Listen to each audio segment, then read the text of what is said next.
And it's high level 2v2, which you don't see a lot of. High level. You don't see much of any 2v2. Shout out to In Control and media. If we see Elusive Smoke here in OutNow clan, he's the Terran, he's top right, and he's red. His buddy, Savagewood, that's me, is going to make an Overlord and then probably go hatchery first. And then our villains, currently up 1-0 in the series, is the Elite clan, Caboose. Both of these guys are random, by the way. Excuse me, they got double Protoss again.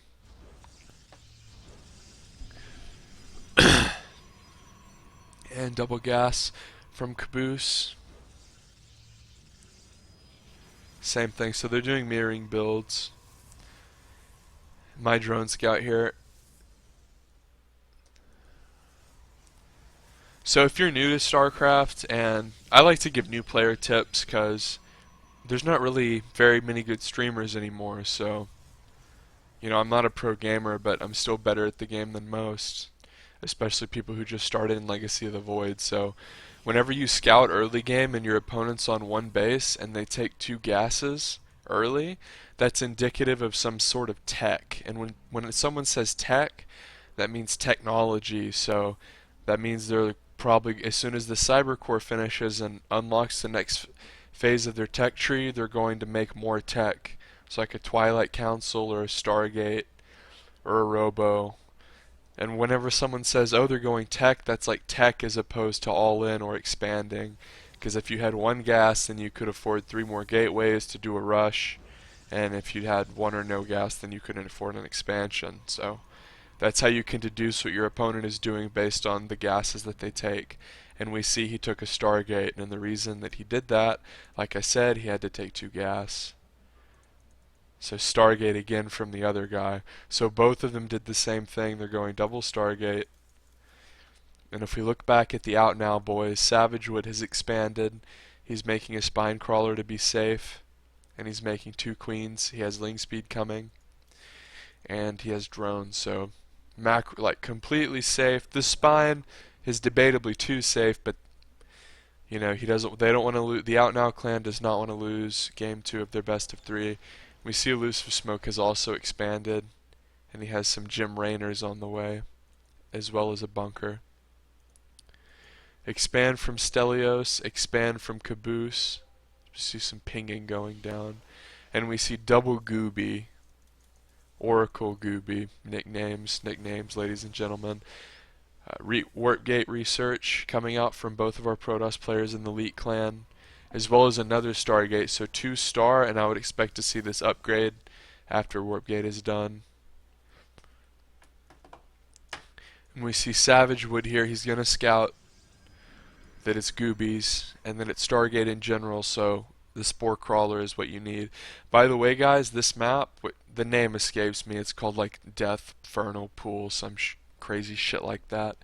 But put your Overlord right here, because people, if you play Terran, they'll do like 14cc and float down, or they'll take like a greedy third and float down and make it a PF. Like, this is just a great place to have an Overlord because it scouts like a greedy base and you can send it in. So always put your Overlord there. We see Savagewood. He's trying to defend this Oracle with 2 queens. He barely keeps one of his queens alive. We see the Oracle only got 1 kill. That's pretty fucking great, because I've had games where Oracles get 12 kills and I just have to leave. So anytime when you have 2 Protoss players making fucking Oracles and one of them gets a kill, I think you're in a good situation. Although the Queen's probably going to get zapped here, and she does. Should have transfused, but I'm shit.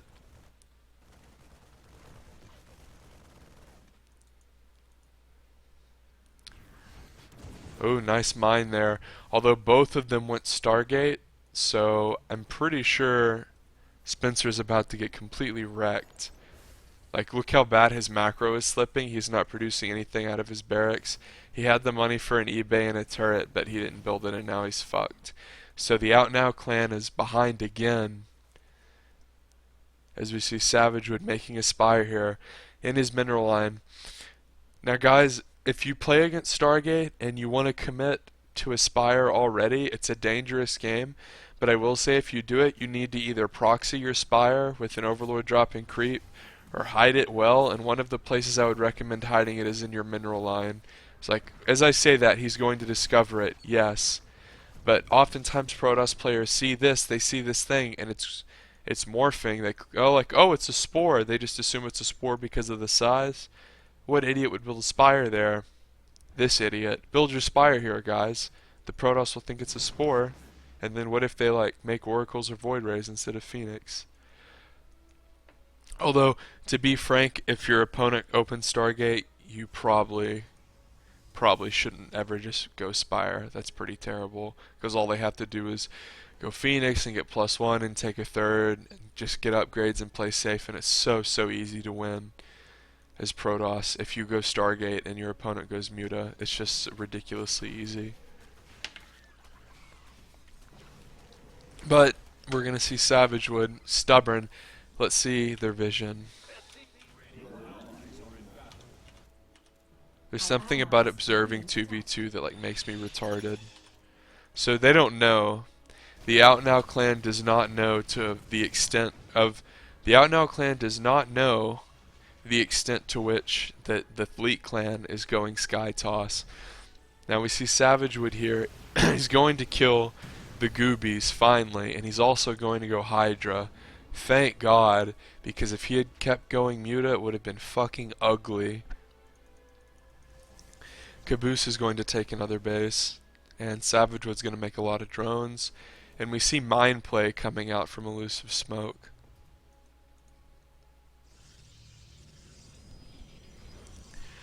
One thing that I do want to say about Hydras is if you're playing against Protoss and they get ahead and they go like 2-star, they can just go 2-star and play macro and make mass Phoenix and get upgrades, and it actually counters Hydras because fucking Phoenix do bonus damage to Hydras.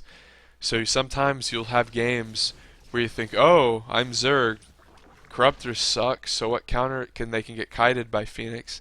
So I'll make Hydras, and then you'll make Hydras and they'll just pick everything up and win anyway.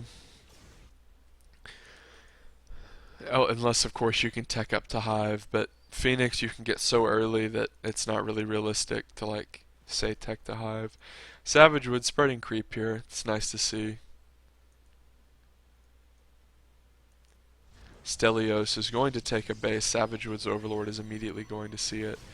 We see Savagewood is losing a small fortune in Overlords to these Phoenix. This as a Zerg player primarily, this is kind of why I muse, and as well as I'm sure many other Zerg players would, that Phoenix will always be cost effective. Because you just do this, all you have to do is fucking A-move them around the corners of the map, and they're guaranteed to get kills against good players. Because a good player is going to send their Overlords in corners and not just bunch them up. Obviously once you see Phoenix you should pull them back, but a lot of times if you don't have Overlord speed, you're completely fucked.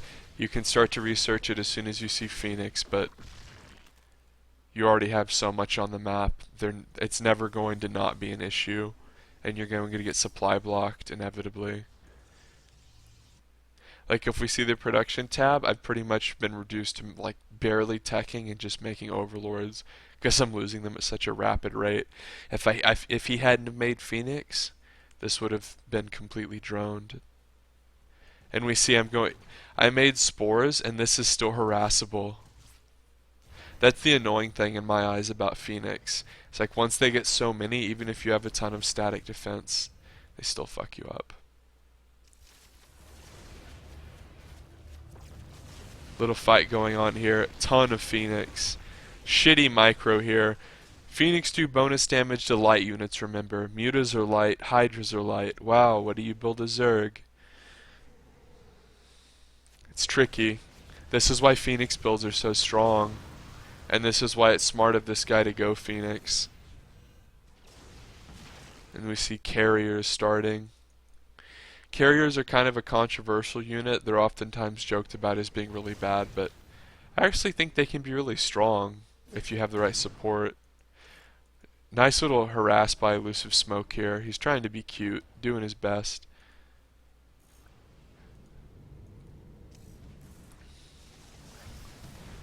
Alright, 1 kill. Could have been worse. Last game, if you didn't catch it, the link will be in the description, but it was a macro game as well. And we see this game, that's what both teams are doing. They're just electing to take bases, build up their armies, tech up, get upgrades. There's stuff going on. There's creep spread, there's harass. See the creep spread pushing very far forward, down to Caboose's, I think that's his 4th?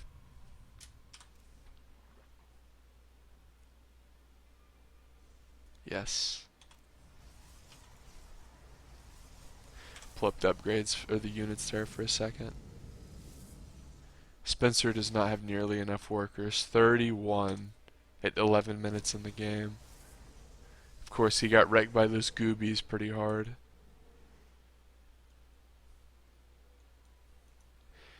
And as Zerg, whenever your opponent goes mass air like this, in Legacy of the Void, Zerg finally has an option for Protoss air with support. Because as Zerg knows, the Corruptor is an awful unit. Hydras are too squishy to do anything. Queens are too slow. But now we have the Viper, so if you can make it to Hive Tech, then Zerg can actually, theoretically do something against Protoss air. So if you like big, long, epic battles, this is your game. That's really disappointing.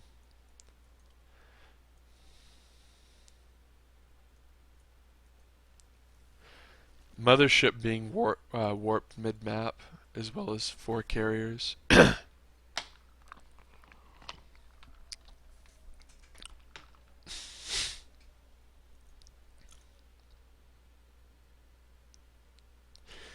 These Vipers need to get their, I think it's called, parasitic bomb ability off. So here we go, the OutNow clan is attacking. These Vipers need to get big bombs off on these air units. There's the Mothership core. And there's the parasitic bomb on the Mothership core. Mines lurching forward, burrowing fast. Wow. All the workers die. If you like big mine hits, this is your game.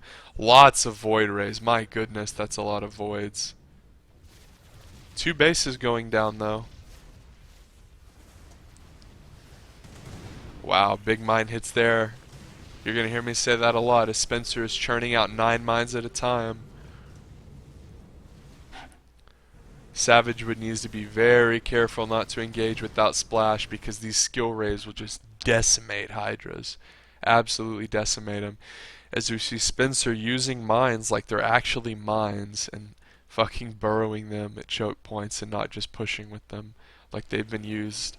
That's what's funny is they're called mines, but people just push with them like they're fucking marines that do splash damage. So we'll see if these little zone control fields come into effect. He does have an observer with his army, but the thing about strategies like this is they're so unorthodox, people don't expect them. So theoretically they should work, but if you catch your opponent off guard, I mean shit. So you see Spencer pushing forward with mines here.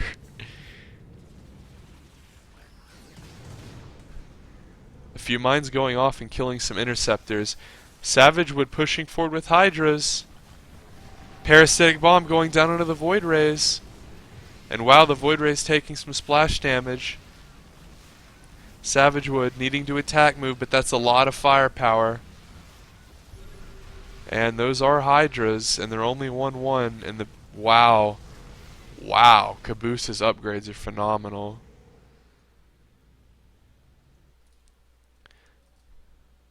One kill on that Widow Mine. Savagewood needs to go consume more to get more parasitic bomb energy.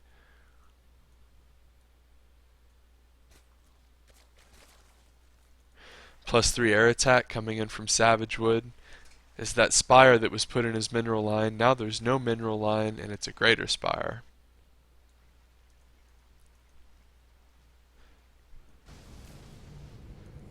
little bit of posturing here.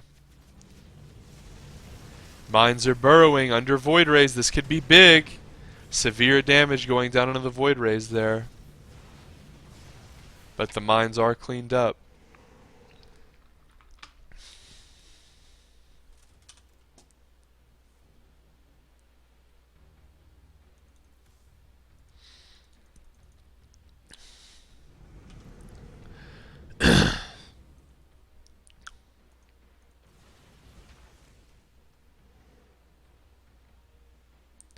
Looks like Savage Wood's base is going to die here. The OutNow boys can't really afford to fight being unprepared. They really have to set up mines. Oh lordy, that's a lot of dead Void Rays. Elusive Smoke with the mass mines, and oh baby, that's a lot of bees, as I call them. The interceptors doing a ton of damage. Elusive Smoke, woo, killing a lot of interceptors there with his mines. But never underestimate the worthlessness of Hydras. As Savagewood runs up there, he desperately needs to bring these Vipers forward and get some parasitic bombs off. Elusive Smoke burrowing again, killing a lot of bees. Savagewood needs huge parasitic bombs. There's a couple taking some damage over time there as Savagewood attacking with these Hydras. More mines, so they don't really get big hits there. Savagewood needs to pull these Vipers back. And wow, even though the parasitic bombs were gotten off, that was some pretty pathetic damage. Some mines are being brought forward here. Elusive Smoke churning mines out 9 at a time. Wow, more interceptors being killed. These bees cost money, ladies and gentlemen. 25 a pop. And we can see Caboose is out. And a Ling attack, I was completely distracted just like Caboose was because there was a base here and now there's not. Savagewood with some nice multitask. Let's see what he does. As there's nothing else going on at the moment. Gonna try to kill some probes here.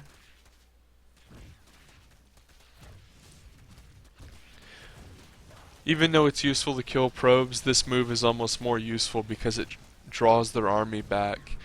A lot of times, especially in team games, when people play these styles with mass air, they don't even bother to get decent ground infrastructure. Like, look at this, doesn't have a single ground upgrade.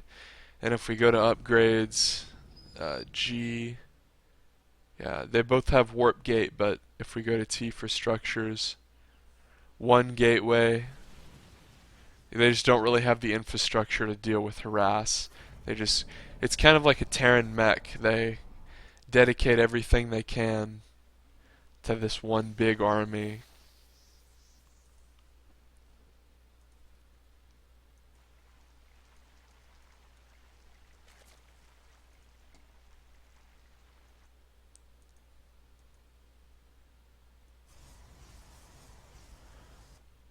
Not much going on at the moment. Some carriers mid-map. Caboose building bees desperately. As that base being killed really hurt him. Now he's long distance mining. Savagewood with some nice harass. With a few lings. See, like, that's 4 lings. That's next to no cost at all. But look what it's doing. Look how much of it, he's moving his army over here to deal with this. Infestor being picked off there by a carrier sitting over the dead zone. Savagewood's Hydra's finally coming forward there to pick off the bees. So we see Savagewood expanding top left and Elusive Smoke expanding top left. And bottom right we see Stelios and his army. So Savagewood has a nice mix of actually well upgraded corruptors. Let's see, lots of mines here. We need to see Parasitic Bomb, but Savagewood doesn't quite have the energy. We need to see some big mine hits here from Elusive Smoke. But Caboose is intelligently microing over the dead zone. Savagewood pressing forward here onto this base.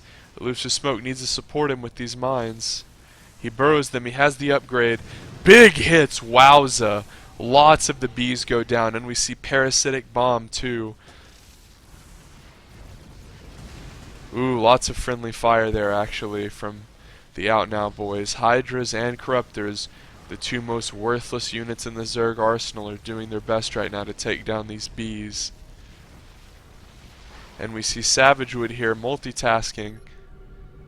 Did some damage in the main there to Stelios and then burrowed his lings. That was very nice. And we see Elusive Smoke with more mind play here. Mass mines, something you don't see every day. It's actually damn good because it keeps killing the expensive interceptors, aka bees. Savagewood with one hero Hydra. And that's a dead interceptor. More Hydras from Savagewood as well as 3/3 upgrades. We see Tempest coming down from Stelios, but he's quickly running out of gas.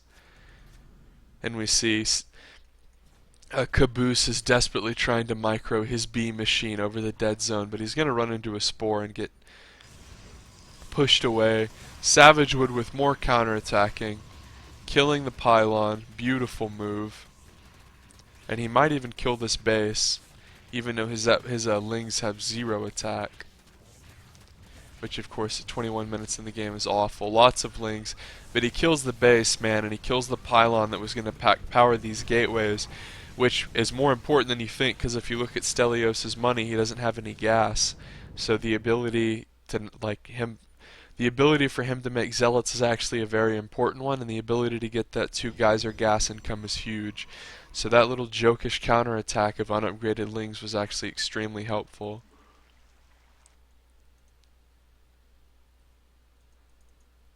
Both towers not being taken, kind of sloppy. Nice little mind play here from Smoke.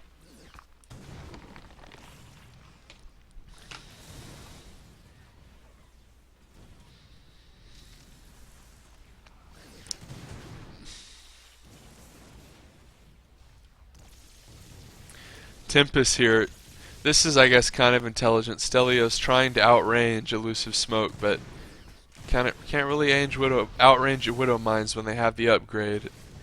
Lots of Void Rays here. Oh my god. And Zerg cannot just deal with this. Void Rays just do way too much damage. And even though Savagewood had 3/3 Queen Hydra, it doesn't matter. He really needed Parasitic Bomb there. This will do the trick, I think. Elusive Smoke, he's just gonna say fuck it. Yeah. Yeah. That was something. And we see Savagewood taking this base as well. He might have worthless units, but at least he's trying to macro well. These bases have been controlled very well by the Leet clan. This observer's really put in work in making sure this base doesn't get taken. These Widow Mines need to be burrowed. There they go.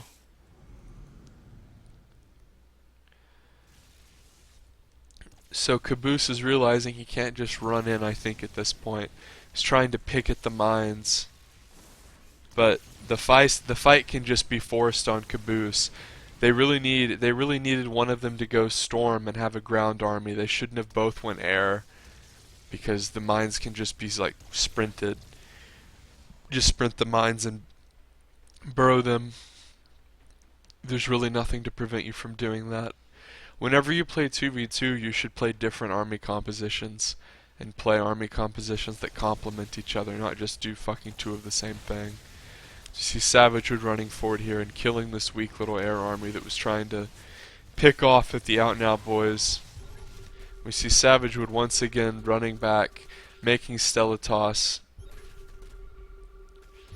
Stellois, whatever the fuck, I'm sure I've called them 100 different things. Multitask, and the OutNow boys are going to run in here to this gold base, the point of contingency, and that's a lot of mines. Wow, that killed a lot of fucking Hydras. Jesus, that did more harm than good.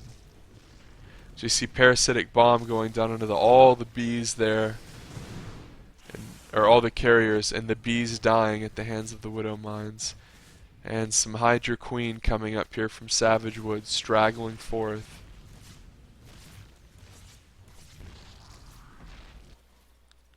Lots of spores from Savagewood, he probably should move those up. Queen's here from Savagewood, Please don't let these die. Okay. Spencer's just gonna say fuck it and run at him. The guy can't really stop him. And wow. Snipe the carrier, snipe the carrier, no! Finally, some zealots. Let's see. Yep, those gateways finally got repowered. Savage Wood once again counterattacking the bottom. Oh, he actually got +1.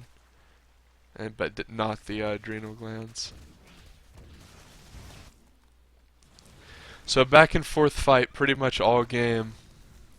So we've seen lots of big money shots from the Widow Mines.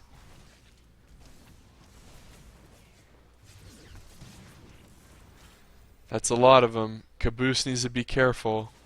He actually has a little bit of a ground army this time, I guess. Savage Wood there attempting to harass the bottom right.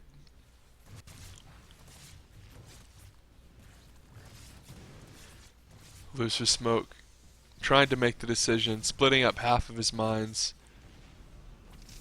And he's gonna burrow. Pretty good hits. One of the carriers goes down, and here's Savage Wood with Hydra Queen. Desperately needs to lay some tumors for these disgustingly slow units. And this base once again is vulnerable.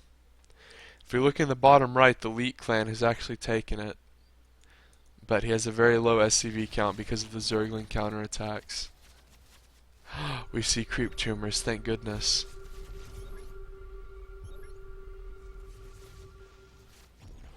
Our Terran player is scanning around to check for the army. But when we look at the unit tab, there is none.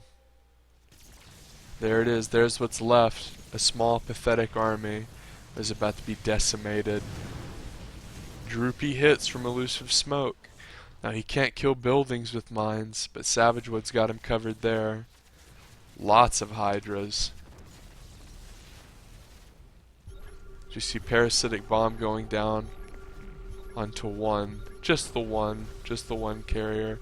Scans everywhere. Elusive Smoke trying to prove a point. Or maybe just look for their army. Who knows at this point, but Stelios decides to leave as another counterattack from Savage Wood comes in, and that's game 2. So it's 1-1 currently. The next game will be in the description. Check it out, subscribe to the channel.